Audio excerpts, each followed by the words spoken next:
घुटनों का दर्द और जोड़ों की समस्याएं आपके दैनिक जीवन को काफी हद तक प्रभावित कर सकती हैं, जिससे चलना और सीढ़ियां चढ़ना जैसी सरल गतिविधियां भी काफी ज्यादा मुश्किल हो जाती हैं। हालांकि गंभीर मामलों में घुटने की सर्जरी, नी रिप्लेसमेंट आवश्यक हो जाता है, लेकिन कई लोग अपने घुटनों को मजबूत और सुरक्षित रखने के लिए प्राकृतिक तरीकों को अपनाकर इससे काफी हद तक बच सकते हैं। साथ में कुछ जरूरी टिप्स को फॉलो करके भी नी रिप्लेसमेंट मतलब आपकी घुटने की सर्जरी से काफी हद तक बच सकते हैं।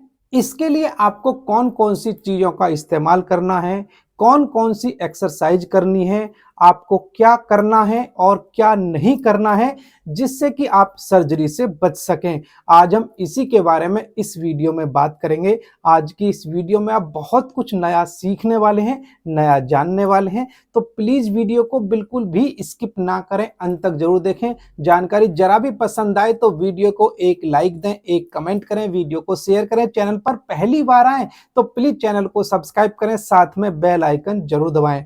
तो सबसे पहले हम बात करते हैं उन चीजों के बारे में जिन्हें खाकर आप अपने जोड़ों की सूजन को, इन्फ्लेमेशन को कम कर सकते हैं। इसमें सबसे पहली चीज है हल्दी। यदि आप रोजाना की 1 गिलास गर्म दूध में आधा चम्मच हल्दी पाउडर और 2 चुटकी काली मिर्च मिलाकर पीते हैं तो जॉइंट इन्फ्लेमेशन, जोड़ों की सूजन काफी हद तक कम होती है।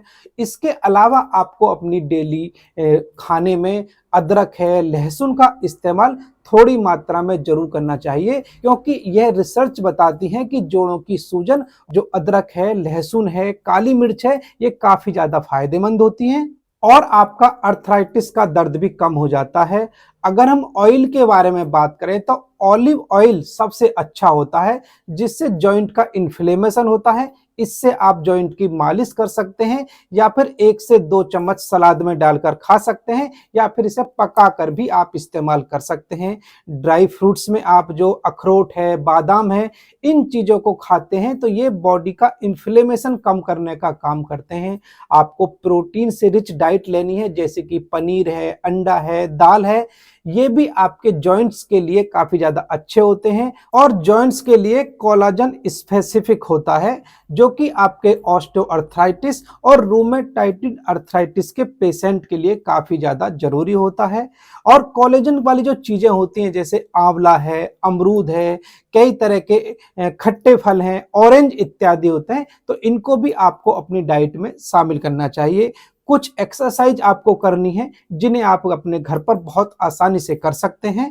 पहली 2 एक्सरसाइज को करने के लिए आपको 1 किलो के, 2 किलो के और 3 किलो के एंकल वेट आपको लेने हैं। पहली एक्सरसाइज को हम क्वाड्रिसेप्स स्ट्रेंथनिंग एक्सरसाइज कहते हैं। इसके लिए आपको करना क्या है कि कुर्सी पर आपको बैठ जाना है और अपनी एंकल पर अपना वेट को बांध लेना है। 1 किलो, 2 किलो, मतलब शुरुआत आप 1 किलो वजन से ही करें और धीरे धीरे इसको आपको बढ़ा सकते हैं। इस एक्सरसाइज को कम से कम आपको 25 बार आपको करना है और कम से कम 5 सेकंड के लिए होल्ड करना है। आपको अपने पैर को सीधा करना है, इससे क्वाड्रिसेप्स मसल्स पर जोर पड़ता है और धीरे धीरे इस एक्सरसाइज को करेंगे तो मसल्स की स्ट्रेंथिंग भी हो जाती है, मतलब आपकी मसल्स मजबूत हो जाती हैं। जो दूसरी इसकी अपोजिट एक्सरसाइज है वो की हैम स्ट्रिंग एक्सरसाइज उसको हम लोग कहते हैं। इसको आपको बिस्तर पर उल्टा आपको लेट जाना है, एंकल के पास आपको वेट को बांधना है और अपने घुटने को धीरे धीरे मोड़ना है और फिर सीधा करना है। इस एक्सरसाइज को धीरे धीरे आपको वेट बढ़ाते हुए करते जाइएगा और इस तरह से आप इसे 25 रिपीटेशन आपको करने हैं। इससे आपकी हैमस्ट्रिंग मसल्स के लिए ये बहुत ही अच्छा व्यायाम है। नेक्स्ट जो तीसरी एक्सरसाइज है वो दोबारा आपको कुर्सी पर बैठ जाना है और एक फोल्डेड पिलो या तकिया आपको लेना है और दोनों घुटनों के बीच रखना है और घुटनों को अंदर की तरफ आपको दबाने की कोशिश करनी है। इससे जांघ की अंदर की तरफ की जो मसल्स हैं, जिनको एबडक्टर मसल्स हम लोग कहते हैं, वो मजबूत होती हैं। इसको भी आपको 25 बार करना है और 10-10 सेकंड के लिए इसी पोजीशन को होल्ड करके आपके रखना है। उसके बाद फिर रिलैक्स करना है। जो चौथी एक्सरसाइज है वो आपको इस तरह से आपको जमीन पर आपको लेट जाना है और जो फोल्डेड टॉवल है या पिलो है उसको आपको लेना है, अपने घुटनों के नीचे आपको उसको रखना है, घुटने को ताकत से उसको नीचे दबाना है और 5 से 10 सेकंड के लिए उसको होल्ड करना है। इस एक्सरसाइज को भी आपको 25 बार करना है। इन चारों एक्सरसाइज को आप अपने घर पर, बाहर कहीं भी बहुत आसानी से कर सकते हैं। उसके लिए आपको 4 चीजों की आपको जरूरत है। एक कुर्सी की जरूरत है, एक पिलो या टॉवल की आपको जरूरत है, एक आपको एंकल वेट की जरूरत है और एक आपको मैट जिस पर आप लेट सकते हैं उसकी आपको जरूरत पड़ेगी। अब हम बात करें कि आपको कौन कौन सी चीज नहीं करनी चाहिए। अगर आपके घुटनों में दर्द है या दर्द आपके फ्यूचर में होने की संभावना है, तो आपको वॉक करने के लिए जब जाना है या फिर रनिंग करने के लिए जाना है या फिर जॉगिंग करने के लिए आपको जाना है, तो हार्ड सरफेस या रोड पर आपको बिल्कुल नहीं करनी है। आपको खुले मैदान में करनी है जहां पर वो जमीन होती है, क्योंकि वहां पर रीबाउंड एक्शन कम होता है। लेकिन जो लोग रोड पर दौड़ते हैं, पक्की सतह पर दौड़ते हैं, उनको घुटने में दर्द होने के चांस काफी ज्यादा बढ़ जाते हैं। दूसरा, आपकी जो जंपिंग एक्सरसाइज है जैसे कि स्किपिंग है, वो भी आपको नहीं करनी है, क्योंकि इस पर घुटनों पर एक्स्ट्रा लोड पड़ता है। जो तीसरी चीज है वो है सीढ़ी चढ़ना। आपको इसको अवॉइड करना है, क्योंकि जिन लोगों को घुटने में दर्द रहता है, अगर वो बार बार सीढ़ियां चढ़ते हैं तो उनका दर्द बढ़ सकता है। जो चौथी चीज है वो है आपका पालथी मारकर बैठना। अगर आपको लंबे समय से जोड़ों में दर्द की समस्या है, तो काफी देर तक आपको पालथी मारने से बचना चाहिए, क्योंकि पालथी मारकर बैठने से आपके जोड़ों में दर्द बढ़ सकता है। अगर आप नहाने के लिए जा रहे हैं और नीचे लेवल पर स्टूल पर बैठकर आप नहा रहे हैं, जिससे आपके घुटनों का दर्द बढ़ सकता है, तो बेहतर होगा कि आप खड़े होकर ही नहाएं या फिर एक ऊंची कुर्सी पर आप बैठ सकें, ताकि घुटने आपके मुड़े नहीं। तो इससे आपको काफी अच्छा लगेगा। और इसके अलावा एक जरूरी चीज ये है कि आप घुटनों में यदि आपको दर्द रहता है, तो आप इंडियन टॉयलेट की बजाय आप इंग्लिश टॉयलेट का इस्तेमाल करें। और कुछ चीजें जो आपको करनी है, यदि आपके घुटनों में दर्द रहता है, तो आपको रेगुलर एक्सरसाइज जरूर करनी है। वॉक पर भी आपको जाना है। और एक चीज जो आपकी कंट्रोवर्सल आपको लग सकती है वो है साइकिलिंग। जो लोग लो रेजिस्टेंस वाली साइकिलिंग करते हैं, उनको साइकिलिंग से डेफिनेटली फायदा होता है। लेकिन जो लोग हाई रेजिस्टेंस पर साइकिलिंग करते हैं, उनके जोड़ों का दर्द बढ़ जाता है। तो इसलिए आपको लो रेजिस्टेंस पर ही साइकिलिंग करनी है। इसके अलावा तैरना भी बहुत अच्छी एक्सरसाइज होती है। यदि आपके पास तैरने की सुविधा है, तो तैराकी भी बहुत अच्छा व्यायाम है।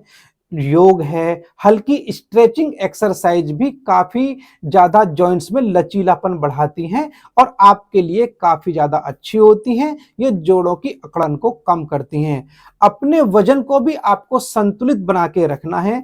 अधिक वजन होने पर आपके घुटनों पर अतिरिक्त दबाव पड़ता है, जिससे कार्टिलेज का जो घिसाव है, रिसाव है, वो तेज हो जाता है। आप थोड़ा सा भी अगर वजन कम कर लेते हैं, तो घुटने के दर्द में काफी ज्यादा आराम मिलता है। इसके लिए आप जो फल हैं, सब्जियां हैं, कम फैट वाले प्रोटीन हैं और साबुत अनाज को भरपूर मात्रा में संतुलित आहार आपको लेना चाहिए। जो ओमेगा 3 फैटी एसिड से युक्त चीजें हैं, जैसे अलसी है, अखरोट है, बादाम है, इन चीजों को भी अपनी डाइट में शामिल करें। इससे सूजन कम होती है। जो विटामिन सी युक्त जो खट्टे फल हैं, शिमला मिर्च है, वो भी आपके कोलेजन उत्पादन में काफी ज्यादा सहायक होते हैं। जो कैल्शियम है, विटामिन डी है, इसमें आप दूध उत्पाद हैं, पत्तेदार हरी सब्जियां हैं, सूरज की रोशनी भी आपकी हड्डियों को मजबूत बनाने के लिए अच्छी होती है। जो हल्दी है, अदरक है, ये भी प्राकृतिक रूप से सूजन रोधी का काम करते हैं। ठंडी सिकाई करने से, फिजिकल एक्टिविटी करने के बाद आई सूजन और सुन्नपन को कम करने में मदद मिलती है। गर्म सेक से अकड़े हुए जोड़ों को आराम मिलता है और ब्लड सर्कुलेशन में बेहतर सुधार मिलता है। एक फिजियोथेरेपिस्ट बिना सर्जरी के घुटनों की ताकत और गतिशीलता में सुधार के लिए एक पर्सनल एक्सरसाइज प्लान आपको बनाकर दे सकता है। एक आयुर्वेदिक डॉक्टर पंचकर्म की विधियों, नाड़ी स्वेद इत्यादि से आपकी नी सर्जरी से काफी हद तक बचाव कर सकता है। इसके लिए आप नियरेस्ट आयुर्वेदिक पंचकर्म सेंटर को भी विजिट कर सकते हैं। अगर आप लंबे समय तक बैठे रहते हैं तो बीच बीच में थोड़ा थोड़ा हिलते डुलते आपको रहना है। अगर आप लंबे समय तक खड़े रहते हैं तो बारी बारी से दोनों पैरों पर वजन आपको डालते रहना है। आवश्यकता पड़ने पर जो सहायक उपकरण हैं, जैसे घुटनों का ब्रेस है, छड़ी है, वॉकर चलने के दौरान पड़ने वाले दबाव को कम किया जा सकता है। ये अतिरिक्त सहारा आपको देने का काम करते हैं।